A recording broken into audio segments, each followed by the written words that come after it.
Hey friends, welcome back to Pastors' Wives Tell All. Today we're hanging out with our real life friend, Haley Borin.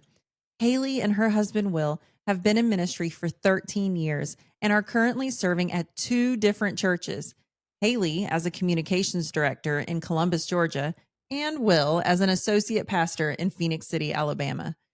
We chat with Haley about what it looks like to balance roles in two different ministries, the ups and downs of being both a pastor's wife and a church leader herself, and the importance of community and calling.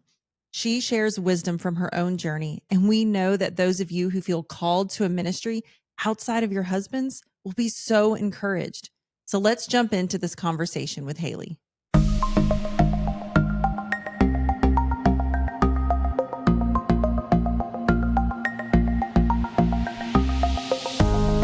I'm Jessica. I'm Jenna. And I'm Stephanie. And you are listening to Pastors' Wives Tell All, a podcast by pastors' wives for church leaders and anyone desiring to take a peek inside our glass house. We are breaking down walls and crushing pastors' wives stereotypes within the church. We want pastors' wives and other ministry leaders to know that they are not alone in this. Plus, this is basically therapy for the three of us with a whole lot of dance parties.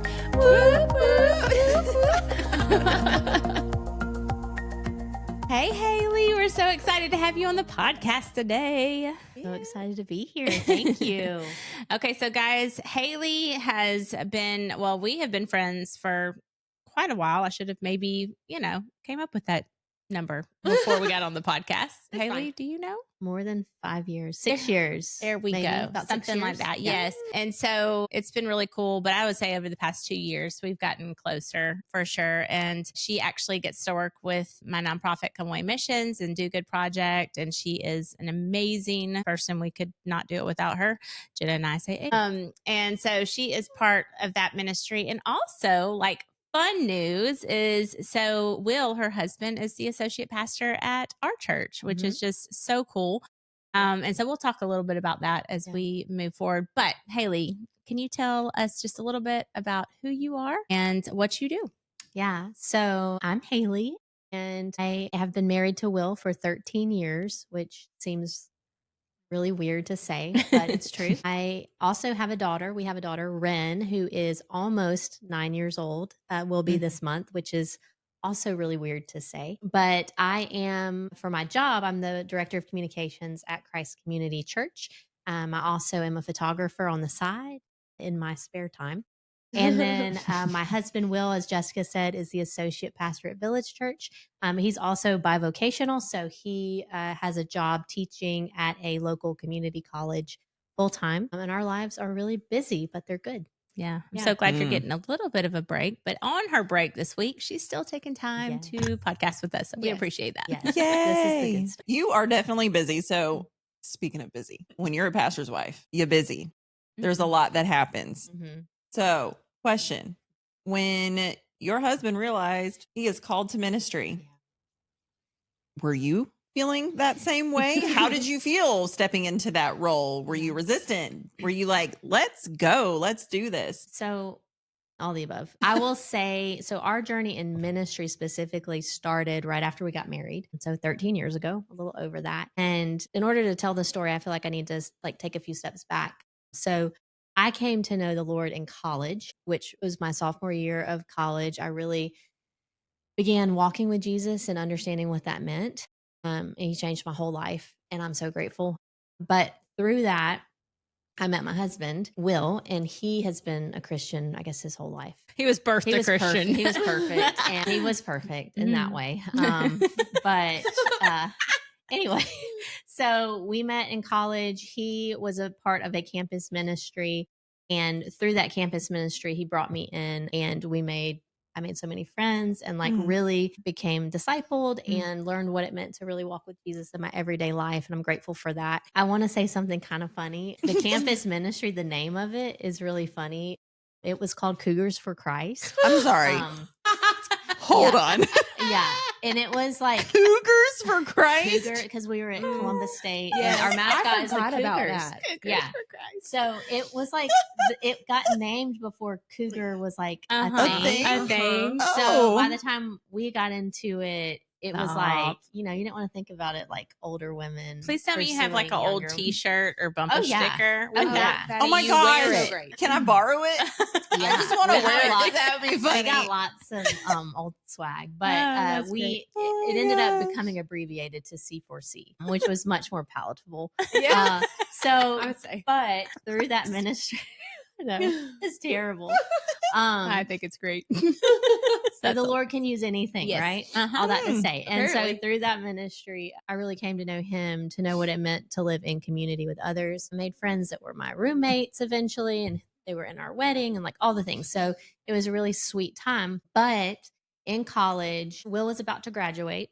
It was his senior year. And his plan had always been, and our plan together through our dating relationship had always been, that he was going to go to pharmacy school. He was a biology major. That was his degree. And he was going to go to pharmacy school and become a pharmacist. Mm. And I was Smarty like, pants. yeah, he's really smart. But I was like, oh man, pharmacists like that, they make pretty good money. And that sounds like a good life for me. Yeah. So, Yeah. so that was the plan. And so he graduated, and that was the summer we got married. I had 1 year left in school at CSU. And so we got married. At that time, at our campus ministry, the director, like at the same time, was feeling called to a different organization. So there was this opening there, and it hadn't even been like on our radar that Will would consider stepping into that. Like, it wasn't a thing that we had ever talked about. So this is the part that's kind of bizarre. On the way back from our honeymoon, literally like on the drive back, Will goes, I think the Lord's calling me maybe into ministry. And I was like, oh my gosh, I've been totally bamboozled. You tricked me. There's no turning back now. Like, we're married. We like all the things. We had a plan. We had a plan. And now, but the thing is, the thing that saved it was that I felt it too. And I had felt it even before we had actually gotten married. Like, I felt like ministry was something that God would call us to at some point. But I didn't know what that looked like. And so he did. And so for 7 years, Will stepped into that role and led the campus ministry. Wow. So that was challenging. Yeah. It was majorly challenging at times. Yeah. And it's actually something that did not end the way that we hoped it would. In 2019, it actually, we had to step away from it, and it is no longer on campus. So didn't end the way we wanted. And there is a lot there that we could talk about. But Yeah. it was hard. Okay, so you didn't expect to become a pastor's wife, but therefore you did. Therefore. Okay, so not only are you a pastor's wife, but your husband is on staff at Jessica's church, Village Church in Phenix City, and you work at a different church. That's correct. Okay, so let's talk about that for a minute. What are some of the unique, maybe blessings and maybe struggles that maybe come along with that territory? Yeah. I will also say, like, in the beginning, I never felt like it was always going to be Will in ministry and not me. That's kind of what I thought. Like, I'll support him, I'll be there, but I'm not going to be in ministry. And so I worked in corporate and then some nonprofit roles. And then I felt like the Lord was calling me to take a role at our church. And so with my degree in like writing and graphic design, things like that, I took the role of director of communications. And I've been in that role for a little over 7 years. And what's interesting is that Village Church is actually planted from Christ Community Church. That happened about 10 years ago. Yeah. 10. So we've always had a relationship with Village and know a lot of the same people and run in the same circles. So when Will was feeling called to take this position as the associate pastor at Village, it just felt like a very natural thing. Like, it didn't feel weird or like totally out of the ordinary, because we knew and trusted these people. I would just preface this segment by saying that I am still not totally sure that this situation is ideal. And I would caution people, if you feel like you're wanting to go to two separate churches as a family, to really seek the Lord in that, because the only thing that's really kept us in line and sane in this time is like calling. We fully believe that both of us are where we're supposed to be. But it does have its challenges. Like, we have a daughter. So on Sundays, things get a little tricky. She actually loves it because she can experience Christ Communities Ministry and Villages and get two very radically different experiences, but she loves them both. But I would say, like, it's not something that we set out to do. Ideally, I would love for us to be able to be together on a Sunday. So it does make things hard. And I would also say being a part of two different bodies is hard because we're both like very invested, not only in the churches where we work, but like in the other church too, like with friend groups and community and all the things. So it does get difficult. Well, let's dive a little deeper into that difficult. So how do you balance that? Because there's probably a few out there, or there's people out there that would judge of like going, my gosh, why are they at two different churches? Why don't she just leave her church? Or why don't he just, go look for another church but you would still be there. That's the hard thing.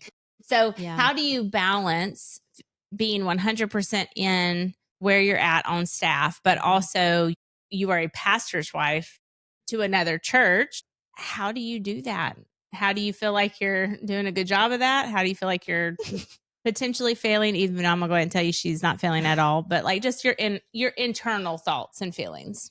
I think I don't know if I'm doing a good job, and that's not for you to say like you are, because I think as pastors' wives, we can put so much pressure on ourselves to be this whatever image that is you have in your head. But I would say practically some things that we've done together as a family to kind of bridge that gap is like I joined a village group with Will, and a village group is a community group at Village Church. So we're in small group together. So we have a really close-knit small group where our kids are playing and we're growing and learning and being discipled in the Lord together. So I think that's really important to have a community where you're both present, because what can happen organically is that Will has a friend group at Village and I'll have one at Christ Community, and we don't have community together. Right. So just maybe thinking along those lines of like, how can we practically bridge that gap? Something else that I want to be more a part of is the women's ministry at Village. I love going to the conferences and events. Like a couple weeks ago, this got really crazy because Christ Community had a women's conference, like their first ever like in-house women's conference. And Village had their women's conference the same day. Like, how does that happen? Day. And not only that, but Jessica was like, hey, will you come speak on a panel? So I was like literally in two different places, like running. And so it happens. Also, Will, like in the same breath, like he still serves somewhat on Christ Community's like worship design team. So that's like, he'll come and help us with lighting for the stage or like whatever. Yeah. Or just come hang out and talk because he loves people and to be around. So just finding those spaces, I think, where you can both be in the same place for something, whether that's an outreach event, whether that's community, whatever it is, like be intentional. Oh yeah. I think y'all both go to different outreaches. Like he'll come over for something if he needs to for your church. And then you'll come over if we have an outreach thing and it's not on a day that you have something. Right. So, I think y'all are doing all you can do with the cards that are given to you for this season. Also, one of the other things is I think like you do a good job of when you come to us, you're excited to be there. You know what I mean? Like, so it's nice to know like, we're not just an after, like, have to be here and come try to be here for a couple of minutes so I can show my face and be a good, wife and pastor wife. Like, I feel like when you're wherever you're at, you're happy to be at whichever place you're in the moment. And so when you come over, you're like genuinely excited and you like are still trying to like invest in the people and get to know them and be a part of it. So I think that helps like the attitude that you have coming over, especially to the church that you're not as close with. Yeah.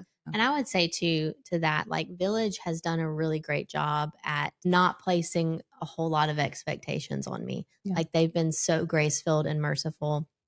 And like we even, getting to go to Rwanda, that was another way we bridged the gap this summer was Christ Community and Village took a team together to Rwanda, which was really cool. But like even in that, like Village Church members were so grace-filled and just saw me as a person. And so I love Village and I love going there when I can to just be. And people allow that there for me. And I'm grateful for that. Yeah. Hey, friend, we will get right back to our episode, but we want to take a moment and thank our patrons. You guys keep our podcast going. If you are not a patron and you would like to consider donating to our podcast ministry, we would be so grateful, and we might even do a happy dance. When you become a patron, you get perks like being the first to hear about special info and retreats. You get bonus episodes, monthly devotionals, lock screens, and more.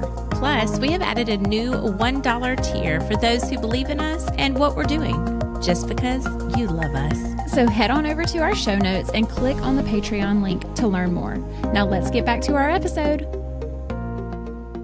You know, I really love that your husband supports you in your role as well, because I know you mentioned this, that some people would criticize or say, well, and it goes to the woman normally. Mhm. She needs to give that up and go be at the same church as her husband. They would not look at the circumstances surrounding it. They would not even take your calling into consideration.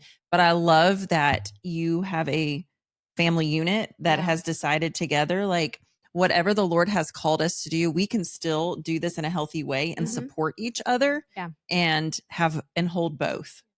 And maybe set up boundaries in other areas so that you can do those things. And it sounds like you have, and it sounds like you've worked it out to be very present with him in his ministry while he's also very present in yours. And that to me, like, I don't want people to miss that. And I know that that could be a little bit controversial in some realms, but I like it. Mhm. But ministry in general is just, it can be difficult Mhm. whether you're at two different places or not. So if you're in a moment of feeling just things are hard, ministry sucks right now, or like when you get in those times, whenever they may be, Even if they're right now. we're not saying they are. Totally not. Totally Anyway, Everything's but fine. but what helps you keep Yeah. going? What Mm. helps you keep serving even when it's hard? I would say that what really, in the midst of hard, messy ministry, helps us keep going is just this idea of calling. We know that the Lord has called us to this moment in time in this life. And my husband Will always says that, calling is something that you do regardless of if you're paid or Yeah. if you're vocational. Right. Yes. Like, if you're called to Mm. something, you're going to do it regardless of Yeah. like anything else, Amen. like circumstances. Yeah. And we have both felt a strong calling into ministry. And it's funny enough, like actually very recently, I found myself asking the Lord, I turned 35 on Sunday and my husband's 36, and we've been in ministry since we got married, since the beginning. And it's been really rewarding at times and really hard at other times. And so I found myself asking, we had like a prayer gathering at church, and just felt like I asked the Lord, like, okay, I'm 35, Will's 36. We've been in this game for 13 years. Like, is this where you want us? Like, is this our end game? Yeah. Is That's this good. for the rest of our lives? And I just felt like God said, like, you're all in. Yeah. Not as like you're trapped forever, but Right. like Yeah. you're jumped in, like you are all in, and this is what I've called you to, and I've called you to the church, like to be Christ here in the body of Christ, and Yeah. so we don't do it perfectly. It's really, really hard, but I feel like when we want to give up, we go back to that calling. And the second thing I would say is just this idea of like abiding in Christ. Like, Yeah. if I'm not in the word in the mornings, or if I'm not tethering myself to him, then yeah, it would be a lot easier to go do something else and give Yeah. up. But having the Lord presence in my life, saying, and the Holy Spirit, like, this is the path, walk in it, is right where I want to be. And Yeah. but when I am not, and I'm in my flesh, and I'm doing what Haley wants to do, like I can be so mad and get so angry so quick and just want to walk away. But the Lord God, for his mercy and grace and forgiveness, like always is tethering me back to himself. Yeah. So Good. stay with Jesus. Yeah. What I would say. Yeah. Good. So, is there a particularly tough moment, maybe in ministry, that you want to talk about or share with us, and how you got through it? Yeah. So, there have been lots of them, but in like the last few years, I would say that 2020 was just a year from Hell? It's okay. You can Hades. say I was going to say Hades, but I was like, that's not. It was a year from hell. And, I had just really started working at Christ Community. Felt like that was where I was called to be. We had one child at the time. We still do. I was like, wait, we what? Still, I was like, wait, well, here, are you hang on, pregnant? hang on. We still do have just one, but we always wanted more. Uh-huh. Yeah. So in 2020, with the pandemic going on, with everything, our ministry, our campus ministry had just closed its doors. Mhm. My husband had to go work a 9 to 5, and actually longer than 9 to 5 regular job that he did not enjoy. And the ministry and the work I had started at our church felt like it was unraveling, like this really healthy body of believers where we were. I was seeing people that, had been there for 20 years leave, and a lot of them leave. And it was some of them, like, I don't know all the reasons. Some of it seemed to be politically based or COVID based or mask versus no masks based. Yeah. It was really tough. And it was really tough being on, in communications. You're on the receiving end of a lot of like social media and emails and things. So I began to see what brokenness in the body of Christ can look like, which was disheartening. And then at the same time, I got diagnosed with a really random, freaky, Stupid from hell, autoimmune condition to where it's like a bleeding disorder. And so we were trying to have another baby at the time, and my body just wouldn't work.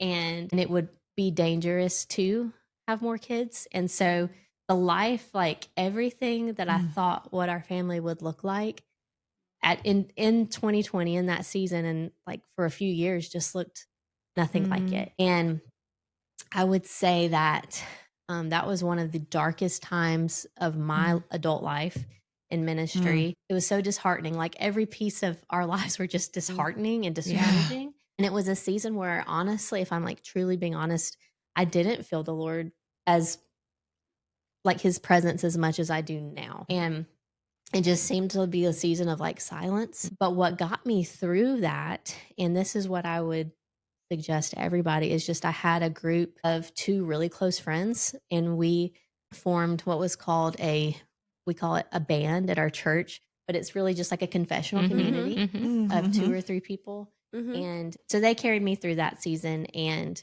even though I wasn't in a great place mentally or spiritually, like my friends were, and I was able, they could handle whatever I was giving them. Yeah. Pray for me to hold me accountable. So really that got me through that. Yeah. It's so Community's cool. so important. That's a really, just a sweet testimony, like of where God has brought you from 2020 to now, like who could have thunk it? But it's such a sweet testimony to know that you can have a really hard season and God feels very silent in a way, even though we know that he promises to never leave us or forsake us, that there are moments like that. And he is still there actively moving, even if you don't see it, and he had this beautiful plan right around the corner for you in a lot of different ways, just like he continues to. I feel like that's relatable though to a lot of people during that time too. I feel like everybody was going through tragedies. Oh yeah. It was just this mass like depression, anxiety, bad things happening to different people, and then feeling alone in it because they feel isolated because you are isolated. Like it's a this whole dynamic. And then serving in ministry, that just adds on to it. It comes back and like, well, and I think that's a hard thing when it's family stuff that was happening behind the scenes, but also ministry, and you can't quit either. Right. You know what I mean? Right. You can't quit your life and you can't quit your ministry in the moment. There was no option, but you, I think like what you said, like you have to you have to continue to abide even when you like feel like I don't have an ounce left to give. Like you just have to continue to lean. So, a lot of this, what you're going through, what you have been through, like for the other ministry leaders, maybe pastor wives or pastors listening that might be in similar situations, what was some maybe some advice that you could give, some wisdom? What has kept you sane during this time? What's kept you still abiding and staying close to the Lord? And how are you finding that peace, even in the midst of juggling a lot all at once? That's a really great question. I would say for pastors' wives or church staff or people in ministry in general, like one of the things I feel like God has been teaching me also very recently is to find the joy and contentment in what he's given you in the season that you're in. And this was actually, I referenced a minute ago, like the prayer gathering at our church. Another thing I felt, we had like this time of confession. This was so recent and so fresh. So, and it was like a time of listening prayer where you're just still and you just listen to what the Lord is saying to you. And I felt like he said, Haley, you're always hungry. Haley, you're always hungry for more, but you're not satisfied with what I've already given you. And I don't know why. I mean, it sounds very kind of cliche, but like it really struck me. And I realized in that moment, like I haven't been content in a very long time. I'm constantly comparing what God has done in my family's lives to other people's lives. I'm comparing like, gosh, it's so hard to be at 2 different churches and it's so hard to be doing this here and he's doing that there. And it's so like, we only have 1 kid and wanted more kids. And then sometimes I'm like, never mind. Like, see, our house is like the running joke. Like our house is like just falling apart all the time and we're always trying to fix it. And Same. okay, good. We can talk later. Yeah. But like, I felt like God's like started listing off this stuff to me, like, not content in this and you're not content in this and like until you find that contentment in me, everything else, like it doesn't matter. And I think in this season, because it is really hectic, it's really busy, it can be exhausting, but being able to rest in the Lord, saying that to me the other day was really helpful. Like, don't look at these challenges as something you should run from, but look at like, okay, you only have 1 daughter. Yeah. How would you feel, Haley? I called y'all to this season of ministry where you're in multiple places all the time. You're rushing Ren around all the time. Like, do you think you could handle more? Do you really think you could? How would that look? Would you be miserable? Or can you see this as like my grace for you right now is this blessing? Like That's you have good. 1 daughter and you're able to pour into her in these spaces and places. And she is like, her personality is just kind of like go with the flow and also crazy, but she enjoys it. Like it's not, I don't know. I think for me, like really focusing on, being in the moment, my daily bread from Jesus. Yeah. And like, what has he given me today whatever work that is ministry wise or family wise, like what is he doing right now? And once again, abiding in him. Well, and to be thankful in it says like be thankful in all things, and I think that I always have to remember if I'm having a whiny day or whiny season or something, like I have to like go touch stuff in my house and go. A lot of times I'll go pace around my pool. You got to touch grass. I got to touch that grass. No, but I'll go. I did say grass for those that are listening.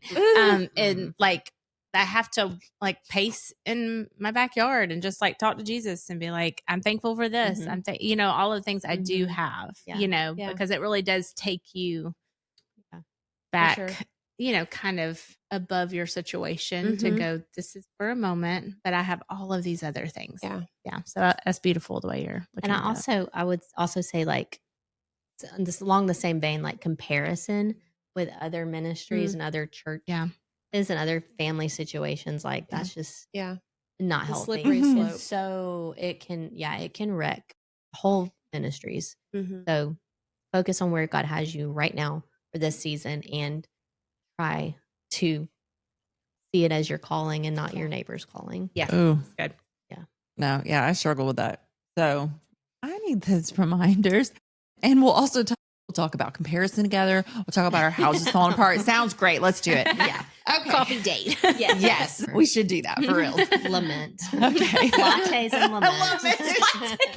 Lament. I'm such an empathetic person too. We really could do that. We can hold hands and everything. Yeah.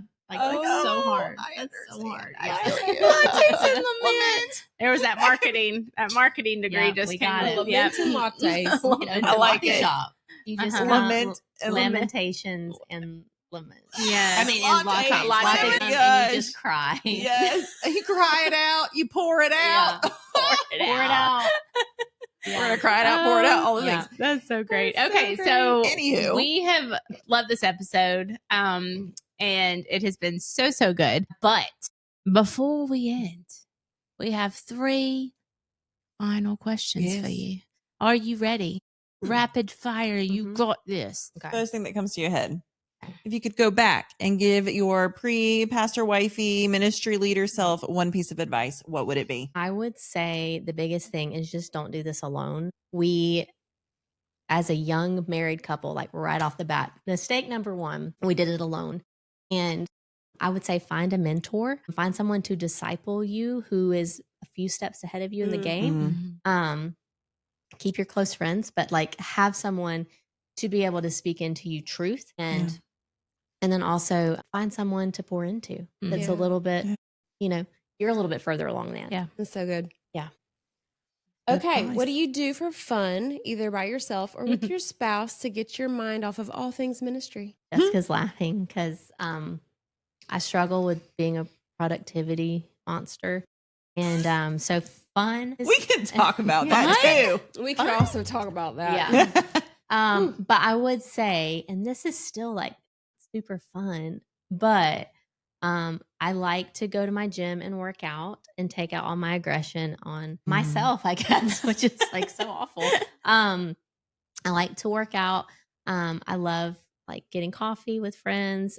We are very lucky in that my parents live in Panama City Beach. And so we can take that's- family trips often. That's a blessing. That right is there. a blessing. So we're able to get away Mhm. for free a lot. Yeah, that's nice. So, but I mean, let's be real. Like our lives are ministry. Like Yeah. I feel like, Yeah. Yeah. we're in it. And what has been a blessing in being in 2 different spaces is that I'm kind of Will's sounding board for things and he's kind of mine. So we can both give kind of those Oh, yeah. external perspectives. That's so true. Even if we're going like, hey, this is date night. Yeah. Mhm. But then we do talk about fun things. A little bit of mixture. Yeah. That's good. Right. Okay. So if you could tell the church congregation one thing without reservation and have their full attention, what would you say to them? I have so many things. So like narrowing it down to one is hard. What I would say to the church is that sometimes it's not all about you. And what I mean by that is that church is meant to be a body of believers together going after the Lord. And it's not always just like I'm coming to a Sunday morning service to get filled up and then the rest of my week is whatever. Yeah. Like even if you're in a season where you're like, you know what, I really don't like the teaching lately, or I really don't like the worship lately, or someone in the kids ministry did this and it just rubbed me the wrong way. So I'm peacing out, I'm leaving. Like stop for a minute and think, what have I done to contribute to, what could I be doing to contribute to the problem? Like if you have a solution, what is God calling me to do first and foremost? And then like, what do I have to give to the body? I think we get so focused on ourselves, and that is when the problems happen. Yeah. That's when the cracks form. When we're focused on ourselves and not what God is asking us to do. And with that, I would say that, you know, the weight of the decisions you make can be heavy on not just yourself. Like it can be so heavy for pastors and pastors' wives and staff to carry the weight of all of people's decisions from a caring standpoint, but like also like, you know, your sin doesn't just affect you. Right. Like it can go so much deeper and hurt so many more people. Yeah. So just something to consider. And then like the last thing I would say from a staff member standpoint is that Sunday mornings a lot of times just aren't the place where you have to flag down a staff member and ask the question you've been thinking about all week. Air all your Or voice grievances. concerns or complain. Yeah, I mean, Sunday mornings, I'll be honest, like I love Sundays. Sometimes it's a little hard because I walk in and I feel like it takes me 30 minutes to get from the front door to check my kid into kids ministry because I get stopped and stopped and stopped and stopped. And finally, I mean, Ren has just decided like she checks herself in now, and we just trust that she goes to her classroom because if she'd be an hour late if it were like me getting to, which Yeah. It's not about like, I want to stop and talk to you. I want to stop and ask how you're doing. How was your surgery? How is this? How's your daughter? I don't necessarily want to stop and say, we've got a question about this thing coming up, or we need you to send us this or whatever, partially because I'm going to forget in that moment. Yeah. Yeah. I have started saying, hey, will you email me that? Yep. Because I'm going to forget. And it's true. Jessica saw that last week. Well, it just made me feel better because like at least 5 times on a Sunday morning, I say, can you text me that? And I will not respond. So I'll check it later this afternoon, Right. Because it's like, they're just throwing things at you. And I'm like, and and I understand it because it's like they see you and it pops in their minds. Like, I got to ask her this thing. Oh, yeah. And we want to talk to you, but we also want to worship and be with the people that we love in the body. So, yeah. That's so good. It's That's so a good. lot of good stuff there. That could be a whole podcast on the 3 things that you mentioned for 100%. sure. Well, Haley, thank you for just sharing with us and being a light and rocking a whole lot of things really well. And if you only knew behind the scenes how long it took us to actually do this one episode, y'all would be shooketh. But it's going to sound beautiful because Jenna's going to edit it all out. No pressure. But we love you guys. Thank you, Haley. And until next time. Bye. Thank you. Bye.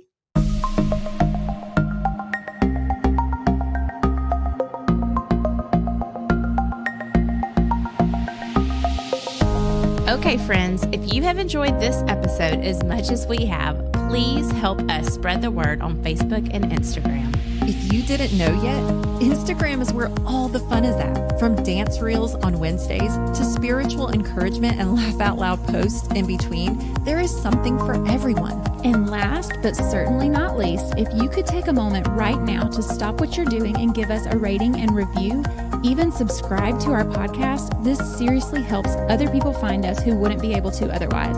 Thank you so much for your love and support. We hope you'll tune in next week.